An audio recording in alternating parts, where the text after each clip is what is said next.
Those of you who know me will know that I enjoy church coffee hour. It's a time to talk and share, and of course I like sampling all the good things on offer.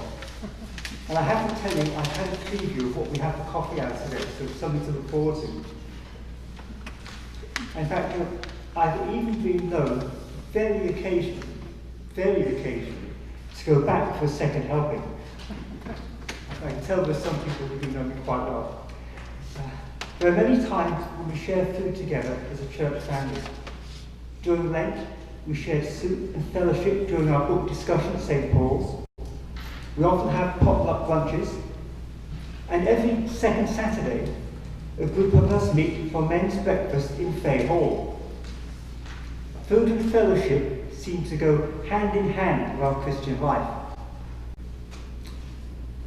Jesus is often pictured sharing food. He eats meals with both Pharisees and tax collectors, shares meals with his friends, Mary, Martha and Lazarus. There is the Last Supper, and the resurrection appearance where Jesus is sharing bread with two disciples on the road to Emmaus. And in today's Gospel reading, we see Jesus cooking fish on the beach for his friends. But this is not your normal Barbie on the beach.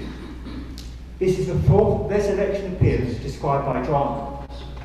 The first was to Mary Magdalene at the tomb, and then in the house in Jerusalem where the disciples were hiding, once when Thomas was absent, and later with Thomas present. When the disciples were in Jerusalem, they were afraid and hiding behind locked doors. Not surprising, as their leader had just been brutally executed. Now they are back in their home environment in Galilee, maybe trying to escape Jerusalem and all its fears and memories, trying to do normal things like catch fish. Now they weren't doing too well at that when someone on the beach tells them to try again, and with spectacular results. Then they recognise a person on the beach. When they get there, he's cooking breakfast.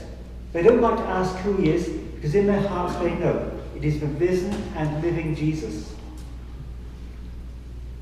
In 2015, almost about this time of year, a group of us had the privilege of going on a pilgrimage to the Holy Land.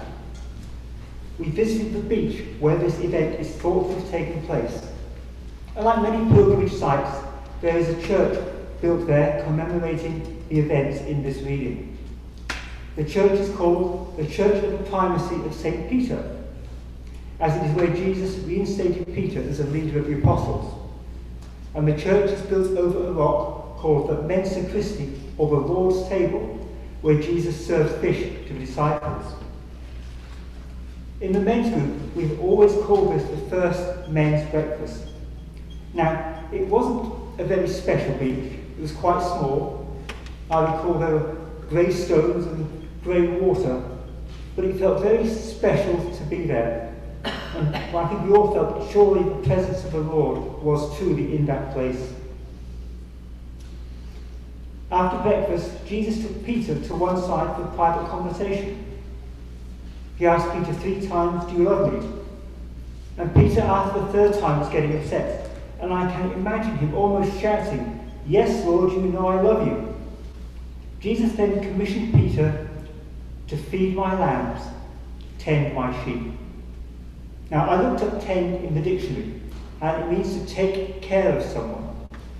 Jesus is telling Peter to feed and look after his flock. But the question is, who are Jesus' lambs and sheep? Who is Jesus' flock? Earlier in John's Gospel, Jesus says he is the light of the world. Not the light to a few select people, but to the whole world. Everybody. Us. Jesus' flock is the whole world. Now, one of the consequences, and painful consequences, of the COVID-19 pandemic was an increase in food insecurity. The loss of jobs and increase in unemployment led to long lines at food banks. Community feeding programs closed.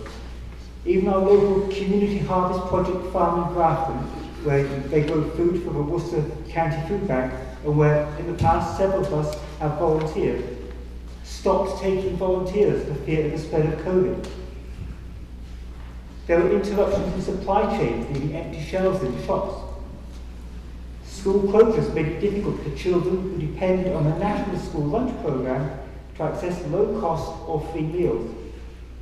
And by 2020, the percentage of US households with children who were food insecure had doubled from 14% to 28%. In Massachusetts, household food insecurity rose from 8.2% to 19.6% at the peak of the pandemic.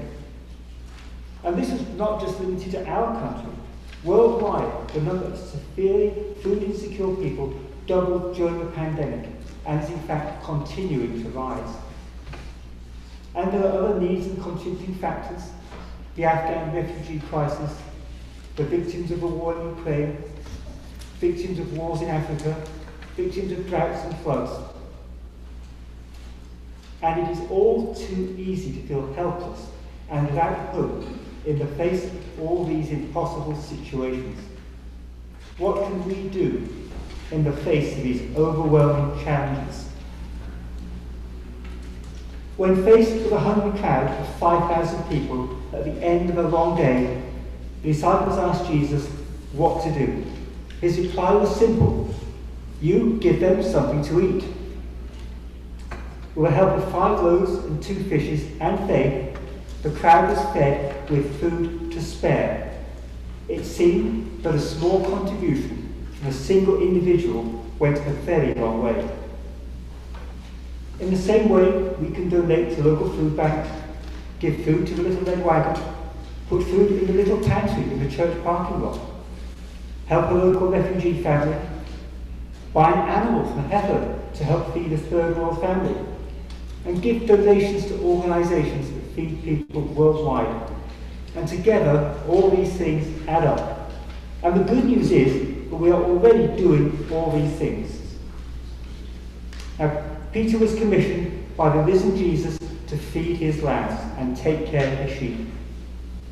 In Matthew's Gospel, Jesus tells the disciples that they are now the light of the world. Jesus sends his disciples out to spread the good news to the world. As current modern-day disciples, we now become the conduit of that light, love, and good news. We too, all of us here, have been commissioned by the risen and living Jesus. As members of our Christian family here at St. Stephen's, we are spiritually fed and cared for. But as today's disciples, we are Jesus' boots on the ground, the hands and feet of his ministry. We are called and challenged to feed his lambs and tend his sheep. And there are a lot of hungry lambs out there.